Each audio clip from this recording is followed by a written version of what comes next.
Les économistes gardent un œil sur la scène politique française à l'approche de l'échéance du 8 septembre, date du vote de confiance qui pourrait entraîner la démission du gouvernement.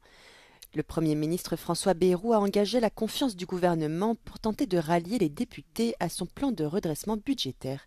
Ce serait le troisième gouvernement en un an, une instabilité qui ne plaît pas au marché.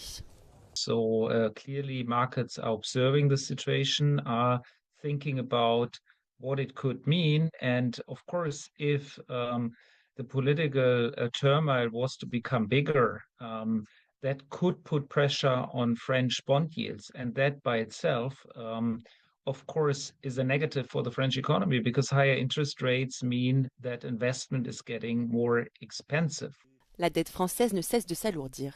François Bayrou veut réaliser 44 milliards d'euros d'économies en 2026 pour ramener le déficit public sous la barre des 3% en 2029. Il propose notamment de réduire la dépense publique, de lutter contre la fraude fiscale et de supprimer 2 jours fériés. L'instabilité politique pourrait affaiblir la France sur la scène européenne. Étant donné le poids de la France dans la zone euro et dans l'Union européenne, cela pourrait aussi avoir des conséquences pour l'ensemble de la zone euro, pour les relations économiques entre les différents partenaires européens et par conséquence, par ricochet, sur le poids politique de la France dans les décisions à prendre sur les grandes questions, notamment sur les questions commerciales, sur les questions de politique industrielle et de compétitivité, de transition technologique et climatique.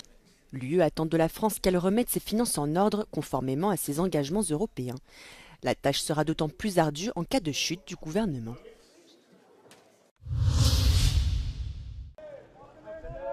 Angela Rayner a démissionné de son poste du numéro 2 de Downing Street et de secrétaire d'État au logement à la suite d'une polémique et d'accusations de fraude fiscale.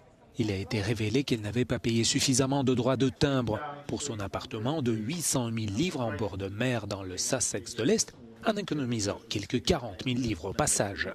I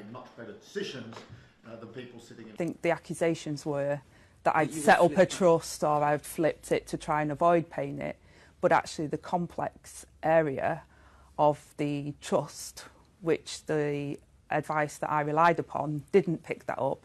The leading tax council, who has subsequently looked at it, has gone into that and has said that actually because of that, it did remain my sole property. And the trust wasn't set up, as accusations have been made, for me to try and flip or dodge tax or anything of that nature.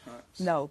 Rayner, qui était également vice-présidente du Parti travailliste du Premier ministre Keir Starmer, était largement considérée comme l'une des femmes les plus puissantes du Royaume-Uni.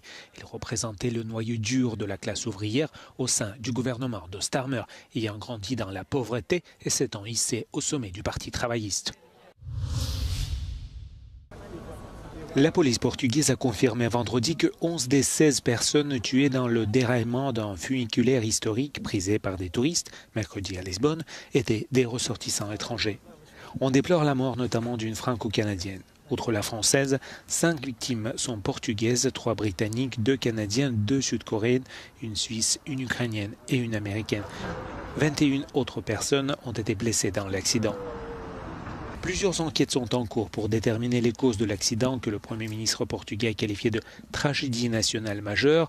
La société de transport Caris, qui exploite les tramways et les bus de la ville, a déclaré que le funiculaire historique de Gloria avait subi sa dernière inspection quotidienne 9 heures seulement avant le déraillement. L'exploitation de 3 autres funiculaires de la capitale est interrompue le temps qu'ils puissent être également inspectés.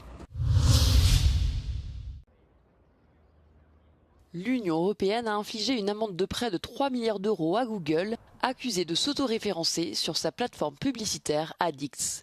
Google a qualifié l'amende d'injustifiée et a annoncé son intention de faire appel de la décision. Celle-ci intervient dans un contexte de forte tension commerciale entre Bruxelles et Washington, le président américain Donald Trump ayant menacé d'imposer des droits de douane si l'UE ciblait les entreprises américaines du secteur des big tech.